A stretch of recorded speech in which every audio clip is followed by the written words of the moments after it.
أعوذ بالله من الشيطان الرجيم.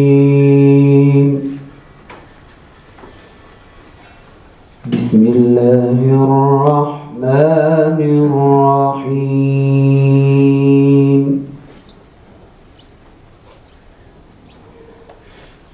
لقد جاءكم رسول من أنفسكم عزيز عليه ما عنتم حريص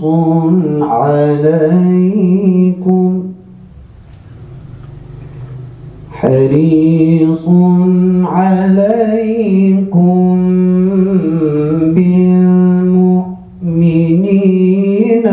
رؤوف رحيم. कायनात किरणात मुहम्मद तमाम जहान गौगात मुहम्मद ला इलाही हम मशरूत अपना मशवाह इब्तिदा पे इंतिहाद मुहम्मद د بیانونو په لړۍ کې د دغه جامعې استاد الحدیث او د جامع عبدالرحمن جماعت خطیب جناب شیخ القرآن والحدیث حضرت مولانا مفتی محمود ذاکري صاحب ته بلنه ورکوو چې زموږ خواته تشریف راوړي او د خپلو عظیمو زرینو خیالاتو اظهار وکړي. جناب مفتی صاحب ذاکري. الحمد لله وكفى وسلام على عباده الذين اصطفى لا سيما على سيد الرسل وخاتم الأنبياء وعلى آله وأصحابه ومن بهديه مهتدى وبآثارهم اقتفى من المفسرين والمحدثين والفقهاء إلى يوم الجزاء. أما بعد فأعوذ بالله من الشيطان الرجيم. بسم الله الرحمن الرحيم. وقل رب زدني علما. وقال النبي صلى الله عليه وسلم اللهم إني أعوذ بك من علم لا ينفع ومن قلب لا يخشع ومن دعاء لا يسمع أو كما قال النبي صلى الله عليه وسلم. خبره بإن شاء الله العزيز مرتاز ټول کال قد الله جل شانه رضا و توفیق سره ملګریو او کم درسونه شروع کیږي هغه ټول ستاسو لپاره د ټوله کال بلکې د ټولې زندگی لپاره هدایات او رهنمایي ده. او د افتتاح په درس کې به هم حضرت شیخ عبدالواحد صاحب دامت برکاتهم ان شاء الله العزیز کلمات د افتتاحیه او هغه ضروري هدایات ستاسو سره شریک. زه به یوه خبره د خپل استاد حضرت مولانا محمود اشرف رحمه الله چونکه دلته زما درس ان شاء الله د بخاری شریف ثانی بخاری شریف دی او هغه زموږ استاد د بخاری ثانی په دارالعلوم کراچي کې نو د افتتاح په ورځ باندې چې کوم نصیحت مشته کړي او هغه راته یاد سو پر دې موقع باندې هغه به در سره شریک کوم خبره به بس کوم ان شاء الله. د سلوی جماعت دی مسجد دی د دارالعلوم کراچي شایسته نو حضرت شیخ صاحب و دې دیواله تلاس ونیول پر دې دیواله باندې چې کم کاڼي دي ډبرې دي دا سنگ مرمر دا ډېرې شایسته جوړې شوي دي ډېرې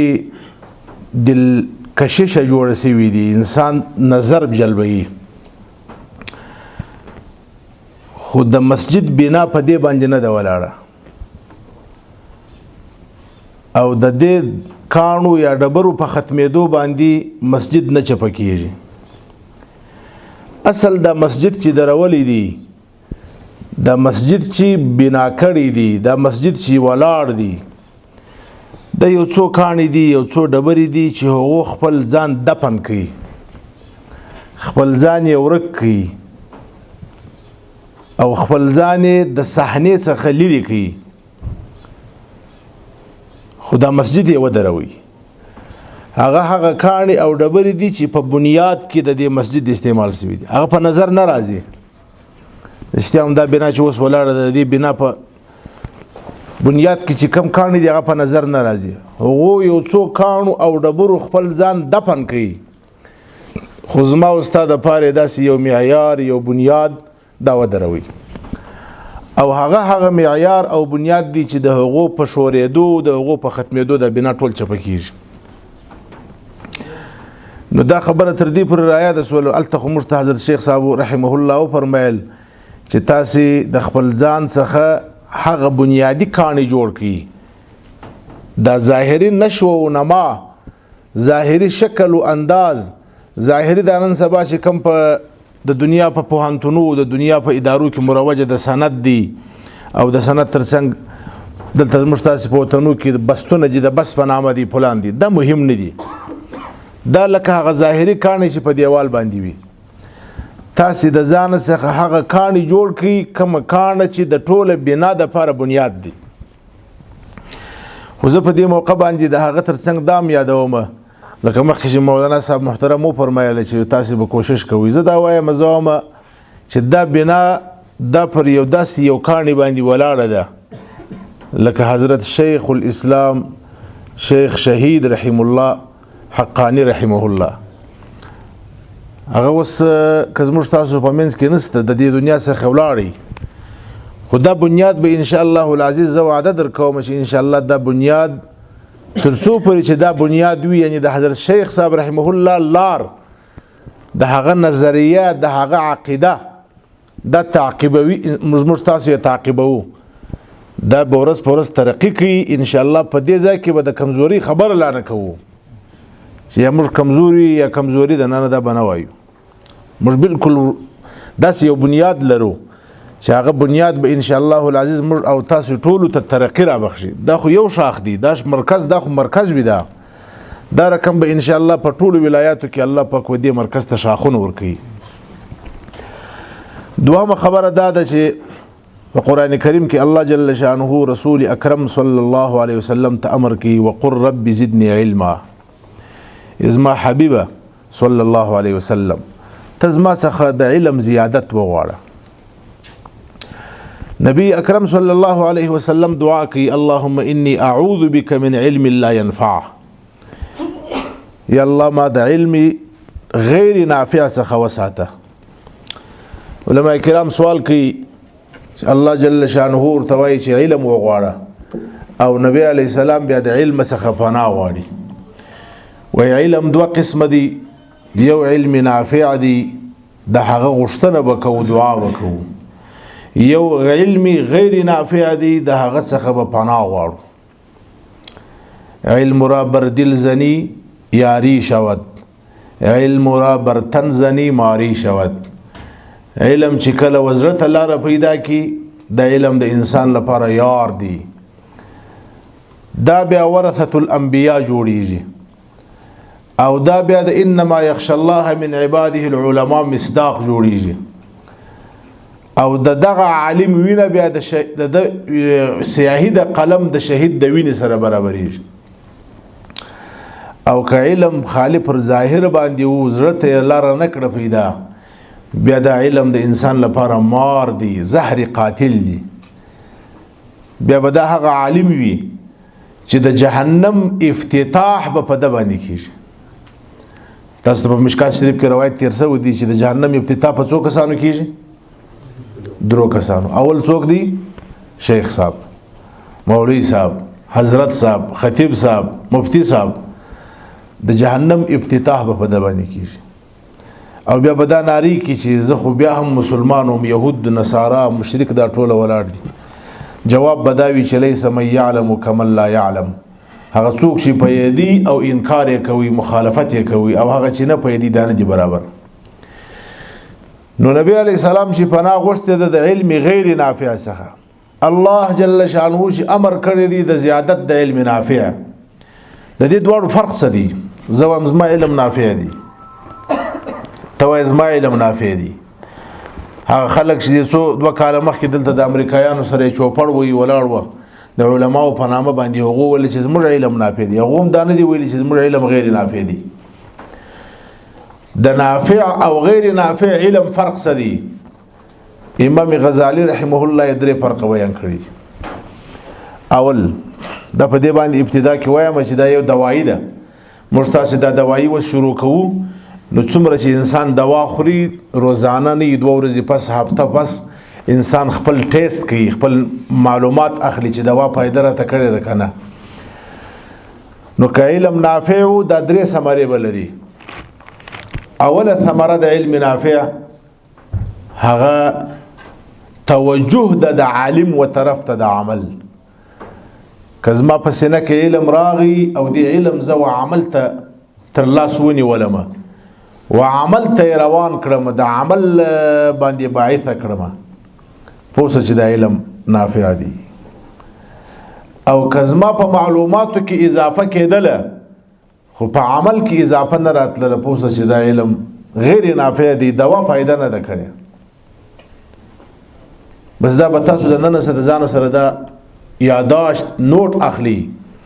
روزانه به خپل ځان ټیسټ کوي چې زما د نن اعمال، د پرون اعمال، د تیر کال اعمال څومره او 6 کال چې زه بخاری شریف او مسلم شریف ترمذی او ابو داود وایم څومره په ما کې ترقی د عمل لغه. ناد العلم بالعمل فإن أجاب وإلا ارتحل. علم اول ته आवाज کوي چې راځر ملګرتیا را سره وکړه. که عمل سره ملګرتیا وکړه علم بقا پیدا کوي، که عمل ملګرتیا نه کول علم رحلت کوي، دا علم بیا نه پاتې کیږي. دا د نافع او د غیر نافع علم فرق دی. الله جل شانه دې زموږ او تاسو علم نافع وګرځي. په دې کې ما درته وویل دا د تقریر په تور دا خبره نه کوم، دا درس په تور کوم د خپل ملګرو سره چې باقاعده به د ځان سره د خپل ټولو اعمالو نوٹ اخلي، کم معمولات لرم او خدا نه خواسته په کم منهیات واخته یم، بیا به هفته خپل د ځان ټیسټ کوي. د بخاری شریف تر شروع کېدو مخکې ما درواغ ویله، آیا اوس هم په ما کې د درواغو بیماری سته که ختمه شوې ده؟ ما غیبت کوي، ما بهتان ویل، ما بدنظری کوله، اوس په ما کې هغه څه سته که ختم شوي دي؟ که چیرې ربطه هغه پاته شوي وه شکر د الله به وایه، او که چیرې په هغه حال باندې وه نو بیا به انسان استغفار وایي، کوشش به کوي چې د ځان اصلاح وکړي. زموږ یو استاد مکرم د تحاوی شریف استاد حضرت مولانا راحت علي هاشمي صاحب هغه به فرمایله دا مدرسه دا داسې ده لکه د مور رحم، او طالبان داسې دي لکه جنین که د مور په خېټه کې پرسو بیا په ټوله زندگی پوروي، او که د مور د خېټې څخه ناقص راووتی خلک وایي مورزاده ړوند دي، مورزاده کونډ دي، مورزاده شل دي. د دې علاج بیا په دنیا کې چا کړی دی؟ علاج دی. که په مدرسه کې یو طالب کامل سو بیا به ټوله زندگی دا کامل ان شاء الله. او که چیرې د مدرسې څخه ناقص ووتی بیا په دې فکر چې زه بس پلانکي ځای ته ځم او پلانکي به کوم بیا به جوړېږم، د دې جوړېدل بیا مشکل دی، ځکه دا مورزاده د دې مادر علمي څخه ناقص وتلی دي. په بخاری او مسلم او ابو داود باندې علاج نه دی سوی، د دې علاج به په بل دوا باندې مشکل دي. دوهم علامه د علم نافع هغه دا ده چې کله علم نافع وي ورځ په ورځ دا په عالم کې تواضع پیدا کوي، او که علم غیر نافع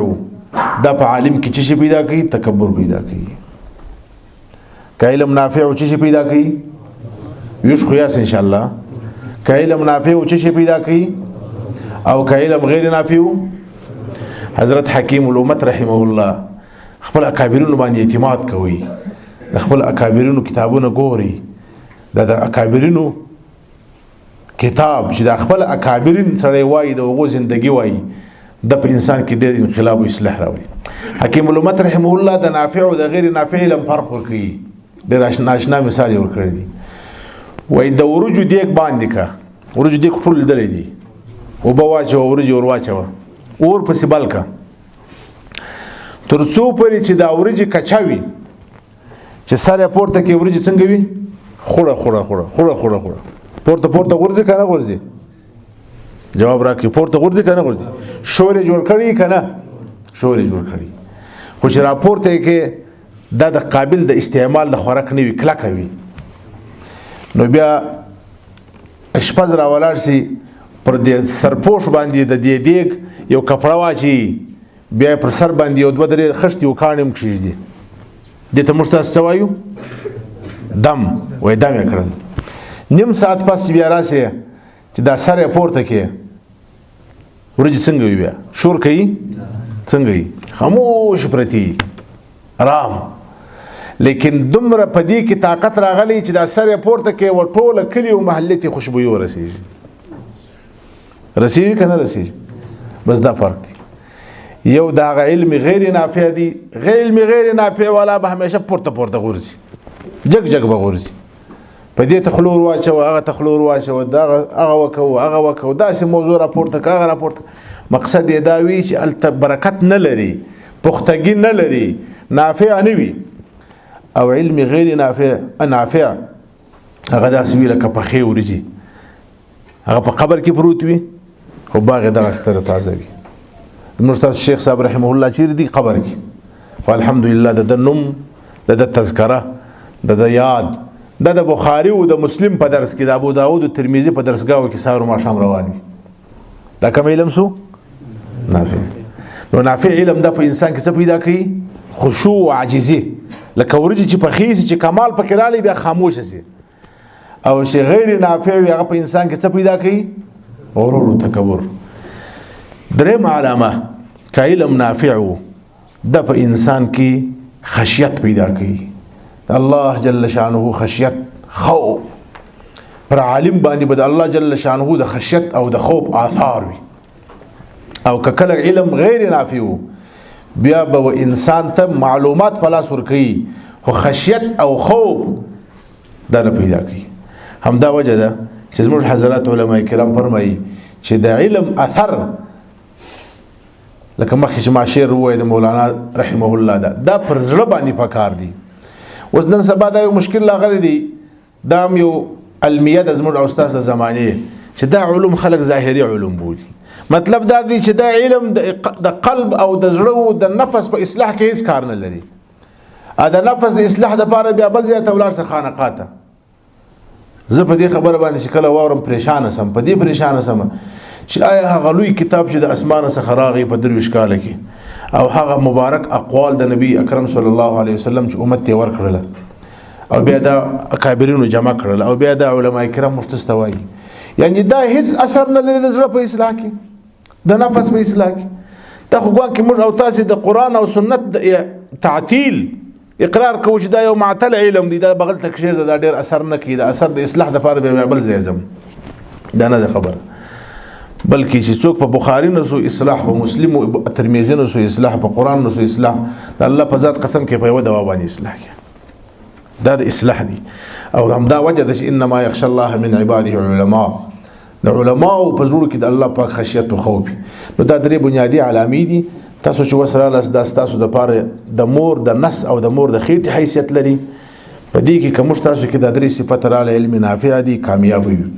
او کدا نه فکر لاله علم وکي نو بیا به هغه علم زموږ استاد د پاره وبال جوړیږي د نجات ذریعہ بني کوشش وکوي ان شاء الله ولازم کوشش به دې کوي چې موږ استاد او شیخ صاحب مبارک اوس درته وایي حدیث شریف د انما الاعمال بالنیات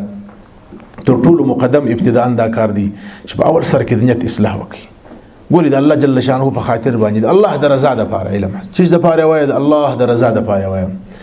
او دوهم څه د پاره وایي چې الله جل شانه مخلوق د الله سره جوړ وکم مخلوق او خالق جل جلاله سره یو ځای کوم جوړ کوم دا علم زده کوم بیا د دې په ذریعہ باندې مخلوق د خالق سره یو ځای کوم دا نیت مې دي بل هیڅ نیت نه لرم دا نیت چې ورته ونه کوي چې بیا په پنځم بس پیدا کوم دوام بس به پیدا کوم اول بس به پیدا کوم وظیفه به پیدا کوم پلان دا نیتونه مو دا شان خپل سره راضي او خدای نه خواسته نیت مو خراب شو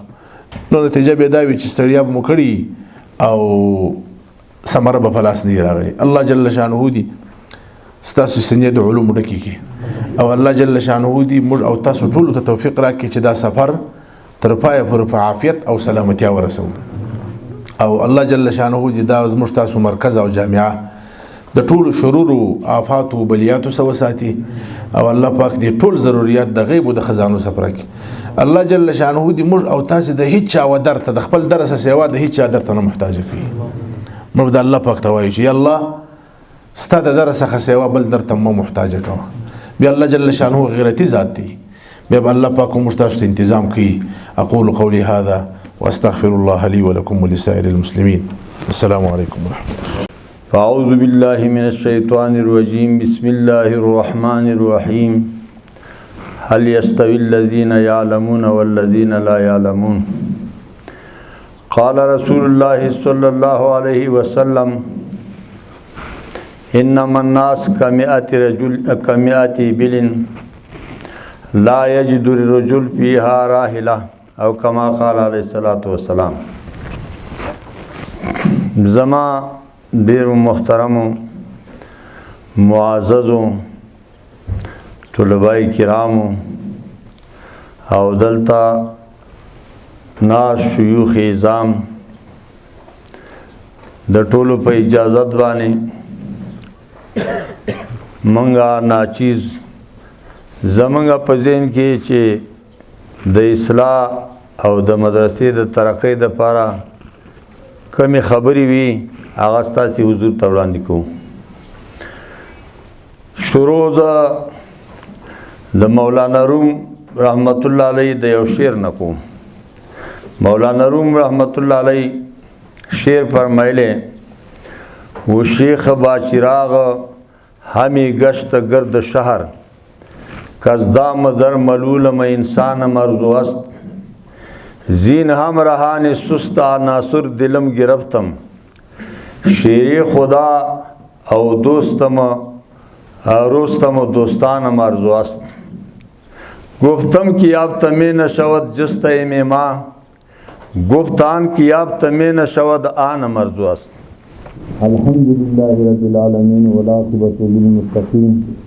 والصلاة والسلام على خير خلقه محمد وآله وصحبه أجمعين دیر اخلاص سره ځان تم دعا وکړئ شهید شیخ خیرتن دعا وکړئ مدرسې ترقیم په دعا کې یاد کړئ یا الله زموږ ټول ګناهونه قصدنې سهونې موږ نه صادق کړي الله داسې کلام پر راکړي موږ ته معاف کړي د توبې توفیق موږ ته راکړي د نیک عمل توفیق موږ ته راکړي الله زموږ دعاګانې قبول کړي زموږ عبادات زموږ سبقونه طالبی دا خپل حضور ته قبول او منظور وګرځوي نقصان پکې زیاته کمر موږ نه پکې کیږي الله ته معاف الله زموږ ټول شهیدان راوي شهادتونه قبول کړي الله د اسلام د اعلی کلمت الله د پر شهادت ورکړي د دین او د علم شهیدان الله ټول شهادت قبول کړي زموږ شیخ چې د بخاری او د مسلم د قرآن او د حدیث شهیدو لوی عظیم شهادت او الله دې قبول کړي الله دې جنت الفردوس ورته نصیب کړي الله دا وطن آباد کړي دې وطن کې ترقی راولي د دنیا خصوصا د کافرانو د احتیاجاتو نه موږ د افغانستان وساتي الله دلته اسلامي نظام ته استحکام نور نصیب کړي څومره د سایت او فریبونه کلمه چې کافرانو د خلاف جوړ کړي یا جوړي الله تعالی هغه په هغه وایي استعمال کړي زموږ امارت زموږ اسلامي حکومت دا نه وساتي دا مدرسه نور مدارس ټول ته ترقی نصیب کړي الله ټول سره د خپل خزانو نه امداد وکړي ټول ته حفاظت په خپل وکړي رب جلاله امان چې وساتي الله د دې طالبان څنګه چې د مدارس کې دي خصوصا زموږ مدرسه کې د علم د اصول لپاره د کور نه سفر ته راوتلي الله تعالی لوی خلک ته جوړ کړي بل وهم مجتهدین مفسرین فقها دا په دې مجمع کې پیدا کړي ټول فقها او ټول محدثین جوړ کړي الله دې ستای قبول کړي زموږ ستای قبول کړي زموږ اساتذه او حفاظت فرمایي دا زموږ شيوخ دي دا معمولی خلق نه دي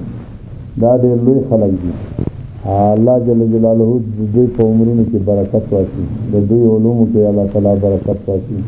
د دوی او زموږ ټول احتیاجات الله تعالی د خپل خزانو نه پوره کړي مشکلات هم حل کړي الله حاجات هم پوره کړي صحت ټول ته نصیب کړي دوران درس کې صحت ضروري الله تعالی ټول صحتمن ولري الله جل جلاله څوک پکې مریضان یا غوین جوړ کړي عام مسلمانان ته شفای کامله مریضان ته نصیب کړي مردگان چې څومره قبرونو کې دي الله تعالی تاغوی وبخي هغوی درجات پورته کړي درجات نصیب کړي حاضرین متا ته علم دی تعلم الغیب فضلن باندې عالم چاته څه حاجت او چاته مشکل الله تعالی معلوم دی زمونږه د دې اجتماع په دعا باندې د ټول هغه مرادونه پوره کړي حاجتونه پوره کړي څه مشکلات یې هغه ورته حل کړي او الله جل جلاله دا ټول عمر زمونږه د دې کتاب او سنت په خدمت کې ولګي ټول عمر موږ د دین په خدمت کې الله جل جلاله قبول کړي او داسې اعمال زمونږ نصیب کړي چې ته په راضي داسې عقیدې او داسې اعمالونه موږ وساتو چې ته موږ نه په ناراضه کېږي صحیح عقیده صحیح عمل ټولو ته نصیب کړي وصلی الله تعالی علی خیر خلقه محمد